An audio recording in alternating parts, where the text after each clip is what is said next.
আসসালামু আলাইকুম, ওয়েলকাম সবাইকে নতুন আরও একটি রেসিপিতে তোমাদের সবাইকে অভিনন্দন। আজকে তোমাদের জন্য নিয়ে আসলাম নতুন একটি ভিন্ন ধরনের রেসিপি। আজকে কিভাবে নরম তুলতুলে ফুলকো রুটি তৈরি করে সেই রেসিপিটা তোমাদের সঙ্গে শেয়ার করব। যারা অভিজ্ঞ তাদের জন্য নয়, কিন্তু যারা অভিজ্ঞ না, যাদের প্রয়োজন আছে তাদের জন্য আজকের এই রেসিপি। আমি রুটি বানানোর জন্য যে পরিমাণে আটা নিব সেই পরিমাণেই পানি নিব। আমি ছোট একটি মগে করে মেপে নিয়েছি। 1.5 কাপ পরিমাণ আমি ময়দা নিয়েছি এবং 1.5 কাপ পরিমাণে পানি নিয়েছি। সাথে মিশিয়ে দিয়েছি একটুখানি রান্নার তেল এবং পরিমাণ মতো খাওয়ার লবণ।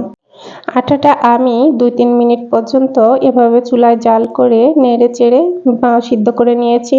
2-3 মিনিট অবশ্যই সিদ্ধ করে নেবেন, তা না হলে এই যে আটাটা ভালো করে মথা যাবে না এবং রুটিটা সফট হবে না।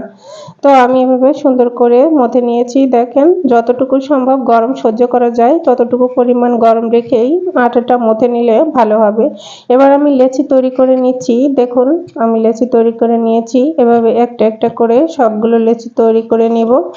আসলে আটাটা ভালোভাবে মথার চেষ্টা করবেন, তাহলে লেচিটা বানালে লেচিটা পারফেক্ট হবে। আর এই যে আমি খাওয়ার তেলটা ইউজ করেছি সিদ্ধ করার জন্য, এর জন্য আমি এই যে আটাটা মথে নিচ্ছি, কিন্তু আমার হাতে কিন্তু একটুও আটা লেগে থাকছে না। আর যদি তেল না দেওয়া হতো তাহলে হাতে অনেকটা লেগে থাকতো এবং আমার আটাটা মথে নিতে অসুবিধা হতো।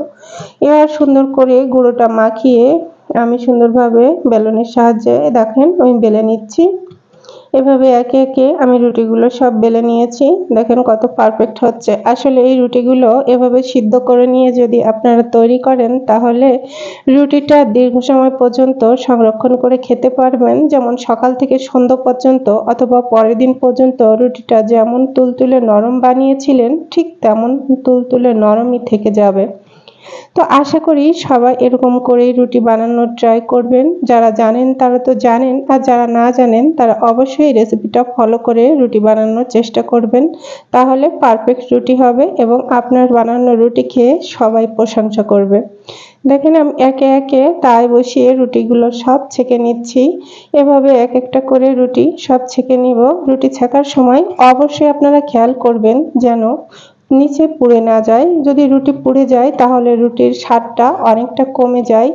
সেজন্য রুটি ছেঁকার সময় অবশ্যই খেয়াল করে দেখবেন যাতে রুটি পুড়ে না যায়। এভাবে দেখেন, কথা বলতে বলতে আমার রুটিগুলো সবই ছেঁকা হয়ে গিয়েছে। আমার রুটি বানানো শেষ। তো এভাবে দেখেন, প্রত্যেকটা রুটি কিন্তু সুন্দর হয়েছে। তো ভিডিওটি ভালো লাগলে অবশ্যই সাপোর্ট করবেন। ধন্যবাদ।